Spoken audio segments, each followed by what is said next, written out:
ഇന്ന് നമ്മൾ ഒരു വെള്ളത്തിൻ്റെ ഒരു PVC പൈപ്പ് പൊട്ടി വെള്ളം പുറത്തേക്ക് വരുമായിരുന്നു. അപ്പോൾ അതിന് നമ്മൾ ആ ഭാഗം ഓഫ് ചെയ്ത് നിർത്തി വെള്ളം, എന്നിട്ട് ആ ഭാഗം കട്ട് ചെയ്ത് നമ്മൾ എടുത്തു. ആ ചെറിയൊരു പൊട്ടൽ കട്ട് ചെയ്തെടുത്ത് അപ്പോൾ അതിൻ്റെ ഒരു ജോയിൻറ്റ് നമ്മൾ മേടിച്ചുകൊണ്ട് വന്നിട്ടുണ്ടായിരുന്നു. ആ ജോയിൻ്റ് അതിലേക്ക് സെറ്റാക്കാൻ വേണ്ടിയിട്ട് അപ്പോൾ നമ്മൾ കട്ട് ചെയ്ത് മാറ്റി അതിൻ്റെ ഒരു തുണി വെച്ച് ആ വെള്ളമുള്ള ഭാഗമൊക്കെ തുടച്ച് ഒന്ന് നന്നായി വൃത്തിയായി തുടച്ചെടുത്തു. നമ്മൾ പശ തേച്ച് ആ ജോയിൻറ്റ് മേടിച്ചതിൽ പശ ഒരു സൈഡ് തേച്ച് കറക്റ്റാക്കുകയാണ് ഉൾഭാഗത്ത്.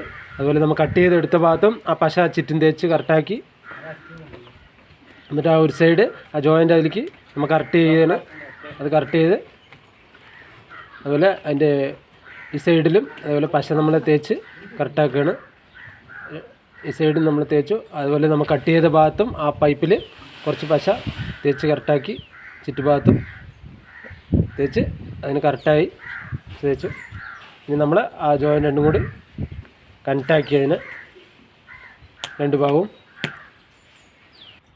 കുറച്ച് എംസാൻഡ് അതിൻ്റെ മേൽഭാഗത്ത് കൊട്ടിയിട്ട് ബാക്കി നമ്മൾ മണ്ണിട്ട് അതിന് കറക്റ്റ് ചെയ്ത്